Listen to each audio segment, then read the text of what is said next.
Good morning. നമ്മളിതാ രാവിലെ എഴുന്നേറ്റു. ഇന്നലെ രാത്രി വന്ന് കിടന്ന വീഡിയോ നമ്മൾ എടുത്തില്ല.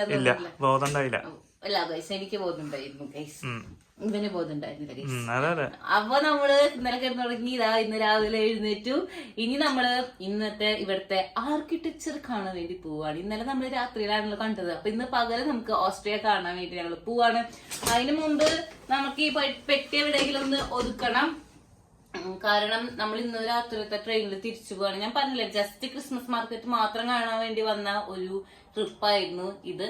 അപ്പൊ ഇതെവിടെയെങ്കിലും സെറ്റ് ആക്കിയിട്ട് നമ്മൾക്ക് ഇങ്ങോട്ട് പോകണം, ഓൾഡ് ടൗൺ കാണാൻ പോണം. അതിനുശേഷം നമുക്ക് വന്നിട്ട് രാത്രി 8 മണിക്കോ 9 മണിക്കോ 8 മണിക്കാണ് ട്രെയിൻ. അപ്പൊ നമ്മൾ 8 മണിക്ക് ട്രെയിനിൽ പോകണം. അപ്പൊ നമ്മൾക്ക് അതുവരെ ചിൽ ഗൈസ്.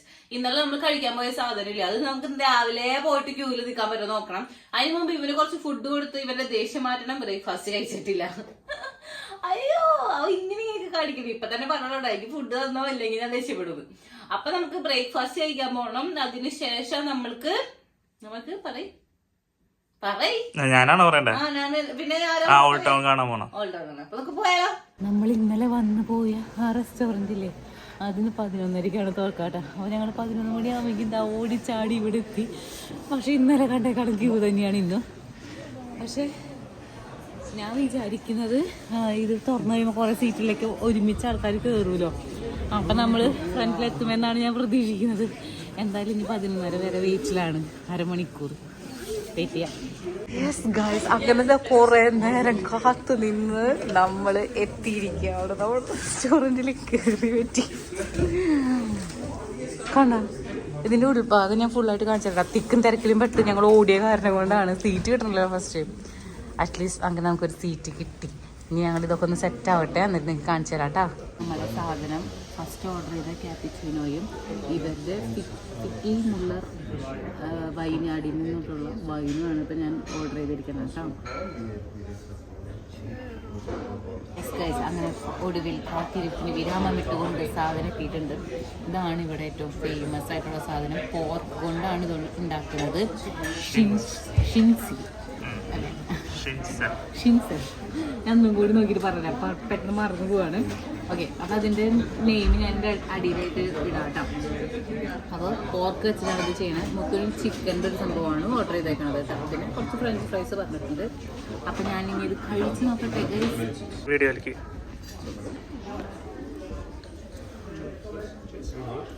കേട്ടോ രസമുണ്ട്. കാണുന്ന നിൽക്കുന്നത് എല്ലാണ്ടൊരു രസമുണ്ട്. നമുക്ക് മീൻസ് ഞങ്ങളെ സംബന്ധിച്ച് കുറച്ച് എരിവും പുളിയും ഇതൊക്കെ ഉള്ള ഇത് ഞങ്ങൾ കൂടുതൽ പ്രിഫർ ചെയ്യാം. പക്ഷേ ഇത് നല്ല ടേസ്റ്റ് ഉണ്ട്. അത്യാവശ്യം സാധനങ്ങളെല്ലാം. അപ്പോൾ ഏകദേശം ഇതാണ് ഇതിൻ്റെ ആ ഒരു കയറി വരുന്ന എൻട്രൻസ് ഭാഗം. വലിയ ഹോട്ടലാണ് കേട്ടോ, കുറേ ഭാഗമുണ്ട്, ഫുള്ളായിട്ട് എടുക്കാൻ പറ്റില്ലല്ലോ. യെസ് ഗൈസ്, അപ്പോൾ നമ്മൾ ഫുഡൊക്കെ കഴിച്ചാൽ പുറത്തിറങ്ങി. ബാക്കി കുറച്ചും കൂടി വന്നു, നമ്മൾ പാക്ക് ചെയ്തെടുത്തു. ഞാൻ വിചാരിച്ചത് നമുക്കത് കഴിച്ചു കഴിഞ്ഞാൽ വയറിന്നറിയില്ല. അപ്പോൾ അത് കാരണം എക്സ്ട്രാ ഫ്രഞ്ച് ഫ്രൈസും കാര്യങ്ങളൊക്കെ വാങ്ങിച്ചു. അതിനുശേഷം ആ സാധനം വന്നു കഴിഞ്ഞാൽ കഴിക്കാൻ പറ്റുന്നില്ല, അത്രമാത്രം ഉണ്ട് കേട്ടോ. അപ്പോൾ അത് കാരണം കൊണ്ട് വയറിന്നറിയില്ല എന്ന് വിചാരിച്ചിട്ട് ആരും എക്സ്ട്രാ ഒന്നും വാങ്ങണ്ട. ഇതിന് തന്നെ നമ്മുടെ വയറിന്നറിയും. ഞങ്ങൾക്ക് ഇതന്നെ കഴിച്ചിട്ട് വയറ് കൂടിയിട്ട് ഞങ്ങൾ ബാക്കി ചോഞ്ഞൊന്നും പറയാൻ കിട്ടണില്ല ഗൈസ്. കൂടിയിട്ട് ഞാനിത് ട്രാൻസ്ഫർ ചെയ്ത് വാങ്ങാണ് ഉണ്ടായത്. നമ്മൾ ഫുഡ് കഴിക്കാൻ പോയി തിരിച്ചു വന്നപ്പോഴേക്കും ഇവിടുത്തെ ക്യൂ നിങ്ങൾക്ക് ഒന്നുകൂടി കാണിച്ചേ. നല്ല രസമുണ്ട് പരിപാടി, നല്ല രസമുണ്ട്. നമുക്ക് പണ്ട് ഈ ഇതിനൊക്കെ പോയില്ലേ, കല്യാണങ്ങൾക്ക് പോകുമ്പോൾ ഷട്ടർ തുറക്കുമ്പോൾ അങ്ങനെ ഓർഡർ കണ്ടിട്ടില്ലേ, അതേപോലത്തെ അവസ്ഥയാണ് ഇവിടെ. നല്ല രസമാണ് ഗൈസ്. നിങ്ങളിവിടെ ഈ ഇങ്ങനെ ചാക്കിൽ ഇങ്ങനെ കെട്ടി വെച്ചേക്കണുണ്ടോ? ഇത് വേറെ ഒന്നല്ല കേട്ടോ, ചെടികളാണ്. വിൻഡ്രായി കാരണം കൊണ്ട് നശിച്ചു പോവാതിരിക്കാൻ വേണ്ടിയിട്ട് അവര് എന്താ പറയാ, അതിനെ കെയർ ചെയ്ത് വെച്ചിരിക്കുന്ന സംഭവങ്ങളാണ് ഇപ്പൊ നിങ്ങൾ കണ്ടുകൊണ്ടിരിക്കുന്നത്.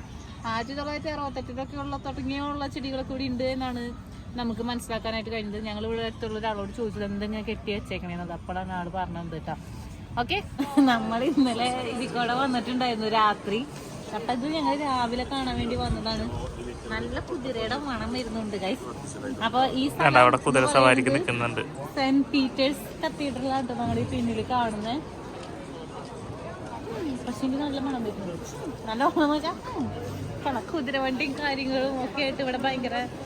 ഞാൻ ഈ സിറ്റിയിൽ എപ്പോൾ വന്നാലും നമ്മൾ രാത്രി വന്നു രാവിലെ വന്നു ഉച്ചക്ക് വന്നു. എപ്പോ വന്നാലും ആൾക്കാർ ഇത്ര തന്നെ ഉണ്ട് കേട്ടോ. എന്തതിന്റെ മറിമായം എന്ന് മനസ്സിലാവുന്നില്ല. നിറച്ച ആൾക്കാരാണ് ഗൈസ്. ഞാൻ വഴിതെറ്റി പോവാവോ? നിറച്ച് പേരുണ്ട് ഗൈസ്. അറിയില്ല, ആടെ എന്തോ പ്രൊമോഷൻ നടക്കുന്നതാണോ നോക്കണം. അയാളെ എന്തിട്ടാണ് കൗതുകം ലേശം കൂടുതലാ. ഞാൻ ഒന്ന് തപ്പിയിട്ട് വരാം ഗൈസ്. ഗൈസ് കണ്ടുപിടിച്ചു. അത് ഒട്ടേറോ അല്ലെങ്കിൽ കൺസേർട്ടില്ലേ അതിന്റെ ടിക്കറ്റ് കൊടുക്കാൻ വേണ്ടിയിട്ടാണ് അവർ നടക്കുന്നത്. പക്ഷെ നമുക്കൊന്നും മനസ്സിലാവില്ല. ഓസ്ട്രിയൻ ഭാഷയിൽ നമ്മളത് പോയി കണ്ടിട്ട് നമുക്ക് എന്ത് മനസ്സിലാവാനാണ്. സോ വി ക്യാൻ ഗോ എവിടേക്കെങ്കിലും. നമുക്ക് എവിടെ പോണെങ്കിലും ക്യൂ ആണ് ഗൈസ്. കണ്ട ഈ നിൽക്കുന്നത് മുഴുവൻ ക്യൂ ആണ്. ഒരു ഷോപ്പിലേക്ക് കയറാൻ നിൽക്കണതാണ്. എങ്ങോട്ട് പോകണമെന്നുണ്ടെങ്കിലും ക്യൂ തന്നെയാണ്. ഈ ക്യൂ എല്ലാം കഴിഞ്ഞ് നമ്മൾ എവിടെ എന്ത് കാണും മുത്തേ? എനിക്ക് തോന്നുന്നു നമുക്കിത് വെറുതെ ഇങ്ങനെ നടക്കാം, അല്ലാതെ ഒരു സ്ഥലത്തും കയറാൻ പറ്റുന്ന എനിക്ക് തോന്നണില്ല. ഒരു ക്യൂവില് 1.5 മണിക്കൂർ നിന്നാലാണ് നമുക്ക് എവിടെയെങ്കിലും എന്തെങ്കിലും ഒന്ന് കാണാനായിട്ട് പറ്റും. റെസ്റ്റോറന്റ് അല്ല, അതെന്തൊരു വാച്ചിന്റെ ഷോപ്പ് അങ്ങാണ്ടോ എന്താണോ എന്തോ. റെസ്റ്റോറന്റാ? എന്റെ പൊന്നെ എന്തൊക്കെ ചൊടരേ. പോരുന്ന വഴിയാണ് ഞാനൊരു മാനാർമത്തായി സ്പീക്കിങ് കണ്ടത്. കണ്ട അവരുടെ കണ്ണിന്റെ അവിടെ സാധനം കണ്ട. എനിക്കത് കണ്ടപ്പോ തന്നെ ഓർമ്മ നമ്മുടെ മാനാർമത്തായിനെയാണ് അതേപോലെ കാണാനായിട്ട്. ഇവിടുത്തെ ആർക്കിടെക്ചർ രക്ഷയില്ല ഗൈസ്. നോക്കി നിങ്ങൾ എവിടെ തിരിഞ്ഞാലും ആ ഒരു റിച്ച്നെസ് ബിൽഡിങ്സിൽ തോന്നുന്നുണ്ട് കേട്ടോ. ഇങ്ങനെ കുറച്ച് റിച്ച്നെസ് ഉള്ള ബിൽഡിങ്സ് ഞാൻ കണ്ടേക്കുന്നത് നമ്മുടെ പാരീസിലാണ്. അതിനുശേഷം എനിക്ക് തോന്നുന്നു ഇത്ര റിച്ച്നെസ് ആയിട്ടുള്ള സ്ഥലം ഓസ്ട്രിയ തന്നെ. ഞാൻ പോയത് കേട്ടോ. അത് ഇതിൻ്റെ ഒന്നും എനിക്കറിയില്ല. ആ ഒരു ഫിനിഷിങ്ങും ആ ഒരു സ്റ്റാച്ചുവിൻ്റെ ഒക്കെ ഒരു മസിലും വെയിനും കാര്യങ്ങളൊക്കെ ഇല്ലേ, അത് ഏത് ബിൽഡിങ്ങും നിങ്ങൾക്ക് കാണാനായിട്ട് പറ്റും. ഭയങ്കര ഡീറ്റെയിലിംഗ് ആയിട്ടുള്ള ഭയങ്കര ഫിനിഷിങ്ങിൽ വർക്കിൽ ഒരു പ്രൗഡി ഉണ്ടല്ലോ. ഒപ്പം ഈ കുതിരവണ്ടികൾ ഇങ്ങനെ പോകുമ്പോൾ ശരിക്കും നമുക്ക് ആ പണ്ടത്തെ ആ ഒരു എഫക്റ്റ് കിട്ടുന്നുണ്ട്. എനിക്ക് ഇഷ്ടപ്പെട്ടു. ഇവിടേക്ക് കാറ് കയറ്റാഞ്ഞത് കേട്ടോ. നമ്മൾ ഇതേപോലെ വേറെ കോൾമറിൽ പോയിട്ട്, കോൾമറിന്റെ വേറെ ഇഗ്നേഷ്യ എന്ന് ഏതൊരു സിറ്റിയിൽ പോയിട്ട് നമ്മൾ വന്നിട്ടുണ്ടായിരുന്നു. അവിടെ പണ്ടത്തെ കാളവണ്ടി, നമ്മളവിടെ കാളവണ്ടിയല്ലോ, കാളവണ്ടി കുതിരവണ്ടി അങ്ങനത്തെ എന്തെങ്കിലുമൊക്കെ ആണെന്നുണ്ടെങ്കിൽ ആ ഒരു സിറ്റിയുടെ റിച്ച്നെസ് എടുത്ത് കാണിച്ചാനാണ്. അതേപോലെ തന്നെ ഇവരത് മാക്സിമം ചെയ്തിട്ടുണ്ട് കേട്ടോ. കൂടുതലും കുതിരവണ്ടികൾ തന്നെയാണ് ഇവർ യൂസ് ചെയ്യുന്നത്. നോക്ക് ഗൈസ്, ആ ഒരു പണ്ടത്തെ കാലത്ത് നമ്മൾ ചെന്ന ഒരു ഫീല് കിട്ടുന്നുണ്ട് ശരിക്കും. ഈ കുതിരവണ്ടിയും ഈ ആർക്കിടെക്ചറും അവിടെ ആൾക്കാർ അവിടെ ക്രോസ് ചെയ്യാൻ നിൽക്കുന്ന ആൾക്കാരെ നിങ്ങൾ കണ്ടാൽ നിങ്ങൾക്ക് മനസ്സിലാവും എന്തുമാത്രം ജനവിടെ ഉണ്ട് എന്നുള്ളത്. ഇവിടെ ഒരു എൻ്റെ അടുത്തോടെ പോയേ ഇവിടെ ഒരു മ്യൂസിയം ഉണ്ട്, സിസി മ്യൂസിയം. പക്ഷെ അവിടേക്കുള്ള ടിക്കറ്റൊക്കെ ഓൾറെഡി സോൾഡ് ഔട്ട് ആയി കഴിഞ്ഞു. ഇന്നത്തേക്കൊന്നും ഇല്ല എന്നാണ് പറയണത്. എനിക്കറിയില്ല എന്നും ഇവിടെ ഇങ്ങനെയാണോ എന്ന് എനിക്കറിയില്ല. പക്ഷെ ഞങ്ങൾ വന്ന സമയം എന്തായാലും നല്ല കറക്റ്റ് സമയമാണ്. നിങ്ങൾക്ക് അവിടെ ആൾക്കാരെ കാണിച്ചു തരാനാണ് ഞാൻ നോക്കണത്.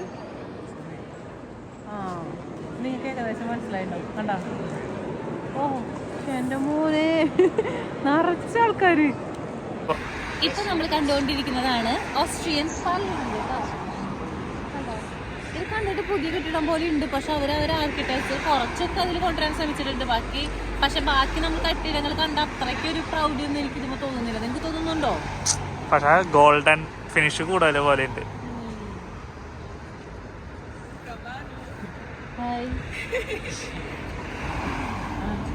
എന്താ പോലെ പറഞ്ഞേ? എനിക്കറിയില്ല. അങ്ങനെ പാർലമെന്റ് ഒക്കെ കഴിഞ്ഞ് വരുന്ന വഴിക്ക് ഞങ്ങൾക്ക് ഒരു കോഫി കുടിക്കുന്ന ഒരു ആഗ്രഹം. അപ്പൊ ഞാൻ നല്ലൊരു ആംബിയൻസ് ഉള്ള സ്ഥലം നോക്കി എടുത്തു. കണ്ട? പക്ഷെ ഒരു രക്ഷയില്ല. നമുക്ക് എന്താ പറയാ, നമ്മള് അറ്റ്ലീസ്റ്റ് ഒരു മണിക്കൂറെങ്കിലും വെയിറ്റ് ചെയ്യണം ഒരു ഗ്ലാസ് കാപ്പി കിട്ടണമെന്നുണ്ടെന്നുണ്ടെങ്കിൽ. അത്ര ക്യൂ ആണ്. നമുക്ക് നോക്കിയാൽ ഏതെങ്കിലും ചെറിയ കടയെങ്കിലും കിട്ടുമെന്നൊക്കെ. ഇനി ആംബിയൻസ് ഒന്നും നോക്കാൻ പറ്റില്ല. ചെറിയൊരു കടയെങ്കിലും നമുക്ക് കോഫി കുടിക്കാൻ കിട്ടുമോ എന്ന് നോക്കാം. അപ്പൊ നമുക്ക് നമ്മൾ വീഡിയോ എടുത്തുകൊണ്ട് വന്നപ്പോൾ രണ്ടുപേരും നമുക്ക് ഹായ് തന്നതാണ് കേട്ടോ. വീഡിയോയിൽ അവരും കൂടി കയറ്റാൻ പറഞ്ഞിട്ട് എന്തോ പറഞ്ഞതാണ്. നമുക്ക് കറക്റ്റായിട്ട് മനസ്സിലായില്ല. അവരുടെ ഭാഷ എന്താണെന്ന് നമുക്ക് മനസ്സിലായില്ലല്ലോ. അപ്പം അവരിങ്ങനെ ടാറ്റൊക്കെ കാണിക്കുകയായിരുന്നു. അപ്പം ഞങ്ങൾ വീഡിയോ ഓഫ് ചെയ്തു. കാരണം ഞാൻ അവരുടെ വീഡിയോ എടുത്ത കാരണം കൊണ്ടാണ് അവർ പറയുന്നതെന്ന് മനസ്സിലാവാത്ത കാരണം കൊണ്ട്. പക്ഷെ അവർ ചില്ലിടാക്കളായിരുന്നു കേട്ടോ. അപ്പോൾ അതാ ഞങ്ങൾ അവിടെ നിന്ന് നേരെ വന്ന് ഒരു ജ്യൂസും എനിക്ക് ജ്യൂസും മുത്തുണ്ണിക്ക് ക്യാപ്പിച്ചീനോ ആണ് പറഞ്ഞിട്ടുണ്ടായിരുന്നത് കേട്ടോ. കാരണം കുറേ നേരമായില്ല അരിഞ്ഞ് തിരിഞ്ഞ് നടക്കണേ, നമുക്ക് എന്തെങ്കിലും കുടിക്കുക കഴിക്കുകയൊക്കെ വേണ്ടേ, നമ്മൾ ചില്ല് ചെയ്യാൻ വന്നതല്ലേ. സോ ഇതാ ഞാൻ കുടിച്ചുകൊണ്ടേയിരിക്കുന്നു. ഏതെടുക്കണ്ട്? ഇത് ഒരു ഡിഫറെന്റ് ആയിട്ടുള്ള സാധനമാണ്. ഇത് ഇങ്ങനെ കണ്ടിട്ട് പരിചയമുള്ളതാണ്. സോ ഇതാണ് നീ പ്രിഫർ ചെയ്യണേ? ഇപ്പൊ ഉള്ള ചിഹ്നം അല്ലേ? ഇതല്ലേ നിന്റെ ഷർട്ടിന് ഇപ്പൊ ഉള്ള സിമ്പിള്? അറിയില്ല.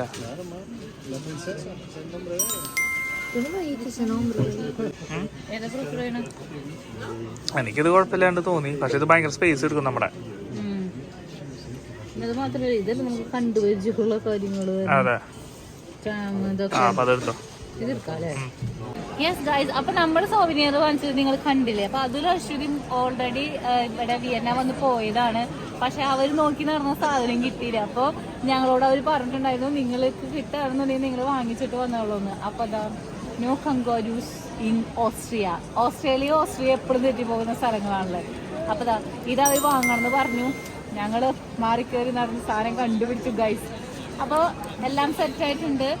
നമ്മൾക്ക് അന്ന് ചെറുതായിട്ട് നമ്മുടെ ഹോട്ടലിലേക്ക് പോയിട്ട് ബാഗ് എടുത്ത് വന്നിട്ട് ഫുഡ് കഴിക്കാൻ പോയാലോ? നിങ്ങൾ ഈ വ്ളോഗിലാകെ ഫുഡ് അടി രാവിലെ ഹോട്ടലിൽ പോവാ. ഇത്രയല്ലേ നിങ്ങൾ കാണുന്നുണ്ടാവുള്ളൂ അല്ലേ? പക്ഷേ എങ്കിൽ ഞങ്ങൾ പോയിട്ടോ ഗൈസ്, ഞങ്ങൾ അത്യാവശ്യം കണ്ടു. അതായത് എൻ്റെ മെയിൻ എയിം എന്ന് പറഞ്ഞിട്ടുണ്ടെന്നുണ്ടെങ്കിൽ ക്രിസ്മസ് മാർക്കറ്റുകൾ കാണുക എന്നുള്ളതായിരുന്നു. പിന്നെ ഈ ലൈറ്റും കാര്യങ്ങളും കാണുക എന്നുള്ളതായിരുന്നു. പിന്നെ കുറച്ച് ഫുഡ് ഞാൻ കരുതി വെച്ചിട്ടുണ്ടായിരുന്നു വരുമ്പോൾ കഴിക്കണമെന്ന് വിചാരിച്ചത്. അതിലൊരെണ്ണം നടന്നില്ല. അപ്പോൾ ഇത്രയാണ് കഥകള്. കഴിഞ്ഞിട്ടില്ല. ഇനി ഹോട്ടലിൽ പോയി ലഗേജ് എടുത്തിട്ട് നമുക്ക് ട്രെയിനിൽ പോകണം. നമ്മുടെ കൂപ്പയിൽ നിന്ന് ആരൊക്കെ ഉണ്ടാവുമെന്ന് നമുക്ക് നോക്കാം ഗൈസ്. കമോൺ. നമ്മളെ നൈറ്റ് ഫുഡ് വാങ്ങിച്ചിട്ടുണ്ട് കേട്ടോ. ബർഗർ കിങ് തന്നെ, വേറെ ഒന്നുമല്ല. ഇനി നമ്മൾ എന്തുകൊണ്ട് ഇവിടേക്ക് വരാൻ കാരണം വെച്ചാൽ ഇവിടെ അടുത്ത് തന്നെയാണ് റെയിൽവേ സ്റ്റേഷൻ. അപ്പോൾ ഇവിടുന്ന് ജസ്റ്റ് ഒരു മെട്രോ എടുത്ത് 2 സ്റ്റോപ്പിനുള്ളിൽ നമ്മളവിടെ ഇത് കഴിച്ചിട്ട് നമുക്ക് അങ്ങോട്ട് പോകാൻ കഴിച്ചു. നമ്മളങ്ങനെ വിയന്ന സെൻട്രൽ സ്റ്റേഷനിൽ എത്തിയിട്ടുണ്ട്. അപ്പോൾ ഇവിടെ നിന്ന് ട്രെയിൻ എടുത്തിട്ടാണ് ആംസ്റ്റർഡാമിലേക്ക് പോകേണ്ടത്. പ്ലാറ്റ്ഫോം നമ്പർ 7 ആണ്. എനിക്ക് കുറച്ച് കൺഫ്യൂഷൻ ഉണ്ടായിരുന്നു, ഇത് തന്നെയാണോ റെയിൽവേ സ്റ്റേഷൻ ഉള്ളത്. കാരണം നമ്മൾ വന്നിറങ്ങിയ സ്റ്റേഷൻ ഇതേപോലെ അല്ലായിരുന്നു. ഇത് കുറച്ചും കൂടി ആഡംബരപൂർവ്വമായിട്ടുള്ള ഒരു റെയിൽവേ സ്റ്റേഷനാണ്. നമ്മൾ വന്നിറങ്ങിയതിൽ ഇത്ര ഒരു ആഡംബരം. അതെ. അപ്പൊ എനിക്കൊരു ടെൻഷനായി. ഞാൻ ഇവിടുത്തെ ഇൻഫോർമേഷനിൽ ചെന്ന് ചോദിച്ചു. അപ്പോൾ അവർ പറഞ്ഞു പ്ലാറ്റ്ഫോം നമ്പർ 7 പറഞ്ഞു. അപ്പോൾ ഞങ്ങൾ അങ്ങോട്ടേക്ക് ഇറങ്ങാൻ നിൽക്കണം കേട്ടോ. ഞാൻ പ്രാർത്ഥിക്കുകയാണ് നമ്മുടെ കുതിരി ക്യാബിൽ വേറെ ആരും ഉണ്ടാവില്ല, അങ്ങനെ നമുക്ക് ശരിക്കും ഇങ്ങനെ കിടന്നു പോവാലോ എന്നുള്ളത്. ഓക്കെ, അപ്പം നമുക്ക് പ്ലാറ്റ്ഫോം നമ്പർ 7 വിട്ടാലോ?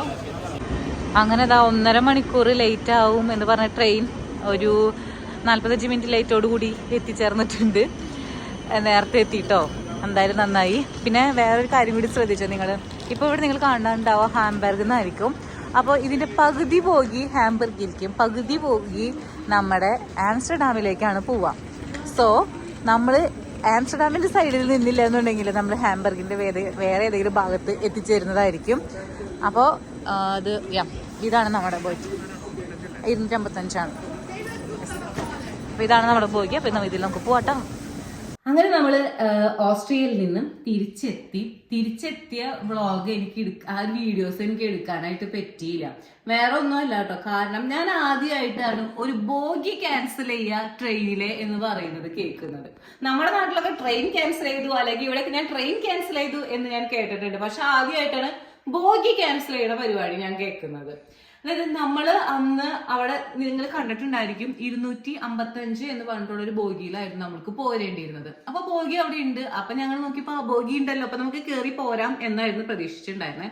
പക്ഷെ 255 2 ബോഗി ഉണ്ട്. അതിൽ ഫസ്റ്റ് ബോഗി മാത്രമേ വന്നിട്ടുണ്ടായിരുന്നു, സെക്കൻഡ് ബോഗി ഇല്ല. ആൾക്കാരില്ലാത്ത കാരണം കൊണ്ട് അവരത് ക്യാൻസൽ ചെയ്തു. പക്ഷെ അതിൽ കയറാനായിട്ട് ഇഷ്ടം പോലെ ആൾക്കാരുണ്ടായിരുന്നു. അങ്ങനെ ഞങ്ങൾ അതോടെ ഒച്ചമ്പാടും തവളൊക്കെ ഉണ്ടാക്കി. കാരണം വേറെ ഒന്നല്ല, പിറ്റേ ദിവസം നമ്മൾക്ക് ഇവിടെ ജോലിക്ക് ജോയിൻ ചെയ്യണമായിരുന്നു. അപ്പൊ ഞങ്ങള് അവിടുത്തെ TTR പോലെയുള്ള ആളോട് ചെന്ന് പറഞ്ഞപ്പോൾ ആൾ പറഞ്ഞു നടക്കില്ല, സീറ്റ് ഇല്ലാത്തവർക്ക് ഇതിൽ കയറാൻ പറ്റില്ല എന്ന് പറഞ്ഞു. അവസാനം നെതർലാൻഡ്സിലേക്ക് വരാനുണ്ടായിരുന്ന ഒരു അമ്മാമ്മ ഈ TTRോട് ഡച്ചിൽ എന്തൊക്കെയോ സംസാരിച്ചു. പാവം പിള്ളേര് കയറി പൊക്കോട്ടെ, എങ്ങനെയായിരിക്കണം എന്ന് എനിക്ക് തോന്നുന്നു. അങ്ങനെ ആ ഡച്ച് അമ്മാമ്മ സംസാരിച്ചത് കഴിഞ്ഞപ്പോൾ ഞങ്ങൾക്ക് TTR പറഞ്ഞു നിങ്ങൾ കയറിക്കോ, സീറ്റ് എവിടെയെങ്കിലും ഒഴിവ് വരാണെന്നുണ്ടെങ്കിൽ നിങ്ങൾക്ക് ഇരിക്കാം, ഇല്ല എന്നുണ്ടെങ്കിൽ എനിക്ക് ഉറപ്പൊന്നും പറയാൻ പറ്റില്ല എന്ന് പറഞ്ഞു. ഞങ്ങൾ രണ്ടും കൽപ്പിച്ച് കയറി. 14 മണിക്കൂർ ഉണ്ട് ശരിക്കും പറഞ്ഞിട്ടുണ്ടെങ്കിൽ ഓസ്ട്രിയയിലെ വിയന്നയിൽ നിന്ന് നമുക്ക് ആംസ്റ്റർഡാം സെൻട്രൽ വരെ എത്തണം എന്നുണ്ടെങ്കിൽ. അപ്പൊ അതിന്റെ ആ പോരുന്ന വഴിയിൽ ഞങ്ങൾ കുറെ നമ്മുടെ ഇന്ത്യക്കാര് PhD ചെയ്യുന്ന കുട്ടികളെ ഞങ്ങൾ കണ്ടു. അപ്പൊ അവരുടെ അടുത്തൊക്കെ ഞങ്ങൾ സഹകരിച്ചിരുന്ന് ഞങ്ങള് പോന്നു. അതൊരു ടെൻഷൻ പിടിച്ച യാത്രയായിരുന്നു. കുറച്ചു നേരം കഴിഞ്ഞു എനിക്ക് തോന്നുന്നു നമ്മൾ ജർമ്മനി ഒക്കെ എത്താറായപ്പോഴേക്കും കുറച്ച് സീറ്റിലൊന്നും ആൾക്കാർ കയറിയില്ല അവിടെ നിന്ന്. കാരണം അവിടെ നിന്ന് എടുത്തപ്പോഴേ എനിക്ക് തോന്നുന്നു ഏകദേശം 5-6 മണിക്കൂർ ഡിലേ ആയിട്ടാണ് നമ്മൾ അവിടെ നിന്ന് പോകുന്നത്. അപ്പൊ ഈ ജർമ്മനിയിലുള്ള ആൾക്കാരൊക്കെ അതിൽ കയറിയില്ല, അവർ വേറെ ഏതെങ്കിലും വണ്ടി പിടിച്ച് പോയിട്ടുണ്ടായിരിക്കാം. അപ്പൊ അങ്ങനെ ഞങ്ങൾക്ക് അവിടെ സീറ്റൊക്കെ കിട്ടി. അങ്ങനെ അഡ്ജസ്റ്റ് ചെയ്തിട്ടാണ് നമ്മൾ ഇവിടം വരെ എത്തിയത്. ഒരു ടെൻഷൻ പിടിച്ച യാത്ര എന്നൊക്കെ പറയില്ലേ, അങ്ങനത്തെ ഒരു യാത്രയായിരുന്നു. ഇത് കഴിഞ്ഞോടുകൂടി ഞങ്ങൾ ഒരു തീരുമാനം എടുത്തു, ഇനി ഞങ്ങൾ എന്തായാലും നൈറ്റ് ജെറ്റ് ട്രെയിനിൽ പോവില്ല. അങ്ങോട്ട് പോയപ്പോ നമുക്ക് കാൽ നീട്ടി വയ്ക്കാൻ സ്ഥലം കിട്ടുന്നില്ല എന്നുള്ളതായിരുന്നു പ്രശ്നം. എന്നുണ്ടെങ്കിൽ തിരിച്ചു വന്നപ്പോ നമുക്ക് ഇരിക്കാനൊരു സ്ഥലം കിട്ടണം എന്നുള്ളതായിരുന്നു നമ്മുടെ ഏറ്റവും വലിയ കൺസേൺ കേട്ടോ. അപ്പൊ ഞങ്ങൾക്ക് തോന്നി ഇതിന് ബെറ്റർ ഫ്ലിക് ബസ് ആണെന്നുള്ളത്. കാരണം എന്താണെന്ന് വെച്ചിട്ടുണ്ടെന്നുണ്ടെങ്കിൽ അത് ഒന്നിലേലും ക്യാൻസൽ ആക്കില്ല, പിന്നെ ബോഗിയൊന്നും അതിൽ ക്യാൻസൽ ആവാനായിട്ട് ഇല്ലല്ലോ. അങ്ങനെ നമ്മൾ തിരിച്ചെത്തിയിട്ടുണ്ട് ഗൈസ്. അപ്പൊ ഈ വ്ളോഗ് ഇവിടെ വെച്ച് അവസാനിപ്പിക്കുകയാണ്. എനിക്ക് അവിടെ നിന്നൊക്കെ എടുക്കണമെന്നുണ്ടായിരുന്നു, പക്ഷെ ഞങ്ങളുടെ മെന്റൽ സ്റ്റെബിലിറ്റി അതിന് സമ്മതിക്കാത്ത കാരണം കൊണ്ടാണ് കേട്ടോ ഞാൻ എടുക്കാനെ. അപ്പൊ നമുക്ക് അടുത്തൊരു വ്ളോഗിൽ കാണാം. അതുവരെ എല്ലാവർക്കും ബൈ.